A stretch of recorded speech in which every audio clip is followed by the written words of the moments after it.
Good morning. Welcome to the Morning Mindset. Carey Green with you again from livebuildchange.com. I would be super excited if you went over and saw what was going on at livebuildchange.com and joined the Facebook group. There is information there at livebuildchange.com/FB about how you can join that Facebook group. But let's get into our morning mindset for this morning. My goal today is to help you understand a little bit of why suffering happens in our lives.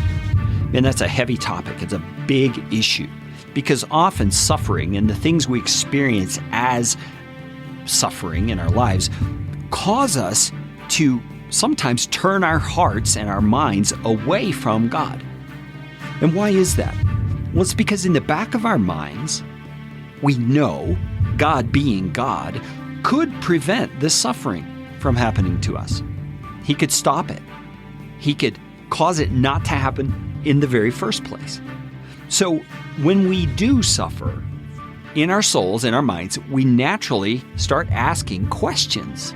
And we don't always verbalize them, but they're going on deep in our souls. Questions of, why is this happening to me? Statements to ourselves like, I thought God loved me. And this suffering that we're going through is trying to convince us, as a tool of the enemy, that we are not loved by God, that He is not doing good in our lives. And the enemy of our souls will point to the suffering as evidence of that. But Paul understands there's a bigger thing going on, and it's a bigger thing that's firmly in the hand of God, because God is sovereign over suffering. He's sovereign over the devil, and He's also entirely good. And so that means any suffering that comes into our lives not only comes through His hand, but comes by His hand, and is, in the end, a loving act. And that is hard to swallow, especially when it is something so near and dear to us that causes the suffering, like a child that's going astray, or a loved one who's passed away or has suffered horrendously with cancer, or some other circumstance like that. I mean, I know this is not an easy thing to understand and accept. But nevertheless, it's what the Scriptures teach us, that God allows suffering in our lives for good. And He says in verse 17 of Romans chapter 8, Paul says, we are heirs of God and fellow heirs with Christ, provided we suffer with Him, in order that we may also be glorified with Him.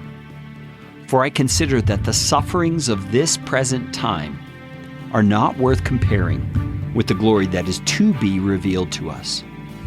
Now let's stop and unpack this for just a moment. We don't have a lot of time, but I hope we can get there.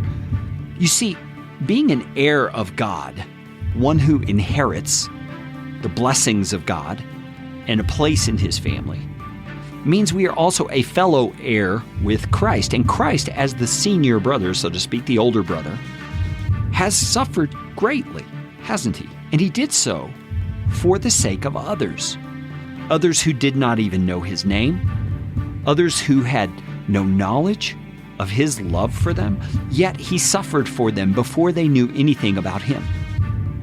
You see, His suffering had a good purpose in mind, and it wasn't necessarily always a good purpose for Him.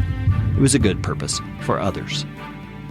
And Paul is telling us here that as heirs of God, we suffer with Him. Our suffering is in some way similar to His. It some way works along the same line as His suffering did in order to benefit other people.